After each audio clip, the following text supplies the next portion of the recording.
धार्मिक कथा में आज सुनते विश्वामित्र के यज्ञ की रक्षा।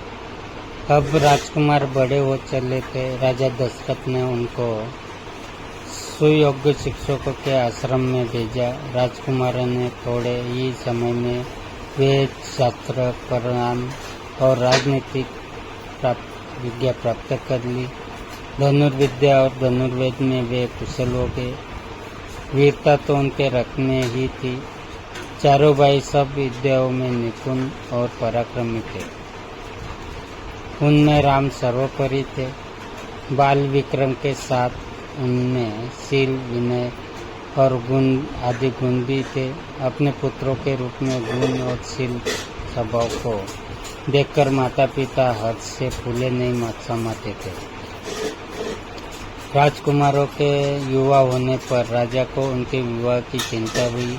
वे भी इस विषय में एक दिन मंत्रियों और पुरोहितों से बातचीत कर ही रहे थे कि द्वारपाल ने समाचार दिया, महाराज महर्षि विश्वामित्र पधारे हैं। सुनते ही राजा दशरथ सिंहासन छोड़कर उनके स्वागत के लिए आगे बढ़े। राजा ने मुनि को सादर प्रणाम किया, उन्हें उचित आसन पर बैठाया और सेवा सत्कार से संतुष्ट किया। इसके बाद राजा दशरथ हाथ जोड़कर बोले, भगवान आपके पधारने से हमारी नगरी धन्य हुई। अब आज्ञा करें कि क्या सेवा करूं। विश्वामित्र प्रसन्न होकर बोले, राजन, विशेष कार्यवश ही आपके पास आया हूँ। हमारे यज्ञ में राक्षस विघ्न डाल रहे हैं। राक्षस राज्य रावण के 2 अनुचर मारीच और सुबहु हमें यज्ञ की नहीं करने देते। यज्ञ की रक्षा के लिए हमें आपके वीर पुत्र राम को मांगने आए हैं। मेरे साथ उन्हें भेज दीजिए। आप डरे नहीं, राम की भी इसमें भलाई है। मैं आज ही लौट जाना चाहता हूँ। इतना सुनते ही राजा के प्राण सूख गए। वे गिड़गिड़ाकर विश्वामित्र से बोले, ऋषिराज, यह आपने कैसी बात कह दी। रावण के सामने तो देवता, दानव, गंधर्व कोई खड़ा भी नहीं हो सकता। उससे बैर मोल लेना अच्छी खेल नहीं। मेरा राम तो अभी बालक ही है।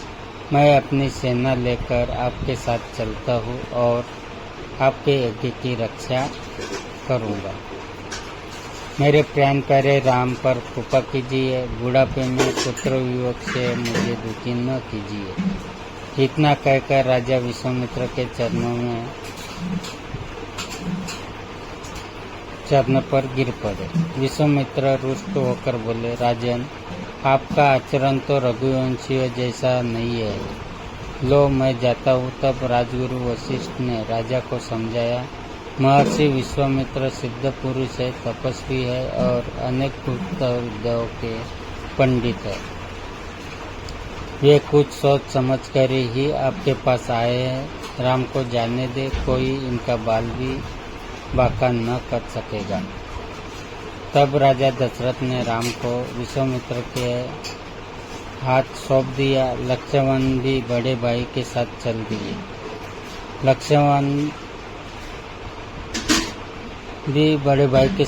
दिए। विश्वामित्र के पीछे पीछे धनुष बांध दिए। दोनों भाई सरयू के किनारे जा रहे थे। जब वे 3 कोस दूर निकल आए, तब विश्वामित्र ने कहा, तुम दोनों भाई नदी में आचमन कर मेरे साथ आओ। मैं तुम्हें बला अतिबला नाम की गुप्त विद्याएं सिखाना चाहता हूँ। इन विद्याओं के मिलने पर तुम्हारा आत्मबल बढ़ जाएगा और असुरी शक्तियों से तुम्हारी सुरक्षा होगी। दोनों भाइयों ने ऋषि की आज्ञा का पालन किया। विद्याओं के ग्रहण करते ही उनमें नवीन स्फूर्ति आ गई।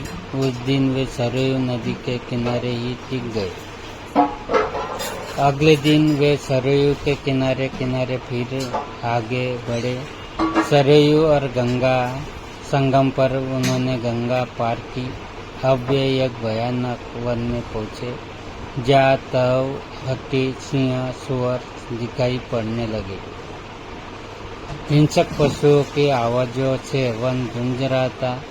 महर्षि विश्वामित्र ने बताया, यहाँ से 2 कोस दूरी पर ताड़का रहती है। वह बड़ी बलवती, भयानक और दुष्ट है। उसने अपने पुत्र मारीच की सहायता से यहाँ के जनपदों को उजाड़ दिया है। अब तो यह भयानक वन ही तुम देख रहे हो। आज तुम्हें उसका संहार करना है। स्त्री समझकर उसे छोड़ना ठीक न होगा। श्री राम ने उत्तर दिया, मैं आपकी आज्ञा का अवश्य पालन करूंगा। यह कहकर उन्होंने धनुष की डोरी खींचकर छोड़ दी। उसकी टंकार से दिशाएं गूंज उठी। माँ राक्षसी ताड़का भी उसे सुनकर एक बार घबरा गई और फिर गरजते हुए दौड़ी। राम के पास पहुंचकर उसने धूल धूल का बादल उड़ाया और वह पत्थरों की वर्षा करने लगी। राम ने उसे बाणों से घायल कर दिया। तब ताड़का अपनी लंबी बाहें फैलाकर राम पर झपटी। वह अदृश्य होकर घायल कर दिया। तब ताड़का अपनी लंबी बाहें फैलाकर राम पर झपटी। वह अदृश्य होकर फिर पत्थर बरसाने लगी। राम ने उसे चारों ओर से बाणों से घेर लिया। फिर उसके हृदय में उन्होंने ऐसा तीक्ष्ण बाण मारा कि वह हर्रा कर गिर पड़ी। विश्वामित्र ने राम को गले से लगा लिया। प्रसन्न होकर उसी ने दंड चक्र, काल चक्र, ब्रह्मास्त्र आदि अनेक दिव्य अस्त्र राम को दिए। राम और लक्ष्मण को साथ लिए मुनि विश्वामित्र अपने आश्रम तक आगे बढ़े। महर्षि विश्वामित्र का यही आश्रम था। आश्रमवासियों ने उनका यथोचित सत्कार किया। विश्वामित्र ने उसी दिन यज्ञ आरंभ कर दिया। 5 दिन तक यज्ञ निर्विघ्न चलता रहा। छठे दिन आकाश में घोर गर्जना सुनाई पड़ी। देखते देखते काले बादल जैसे 2 विशालकाय राक्षस वहां आ पहुंचे। इनमें से एक ताड़का का पुत्र मारीच था और दूसरा उसका साथी सुबाहु था। इन राक्षसों के पीछे बहुत बड़ी सेना भी थी।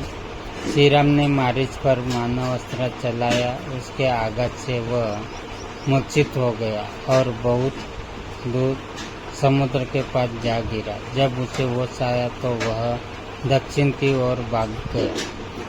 सुबाहु को राम ने आग्नेयास्त्र से मार डाला और सारी राक्षस सेना का वायुअस्त्र से संहार कर दिया।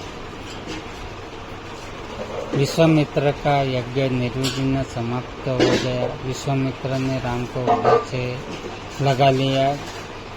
सब ऋषि राम की प्रशंसा करने लगे। चले जात मुनि दिन्नी देखाई, सुनी जोड़कर पूछा, अब हमारे लिए क्या आज्ञा है। विश्वामित्र ने बड़े स्नेह से कहा, वत्स मिथिला के राजा जनक को तुम जानते होंगे। वह बहुत बड़ा यज्ञ हो रहा है। हम लोगों को वहाँ जाना है। तुम दोनों भाई भी हमारे साथ चलो। राजा जनक के यहाँ एक विचित्र धनुष भी है। उसे कोई उठा भी नहीं सकता पाता। वह धनुष भी तुम देखना।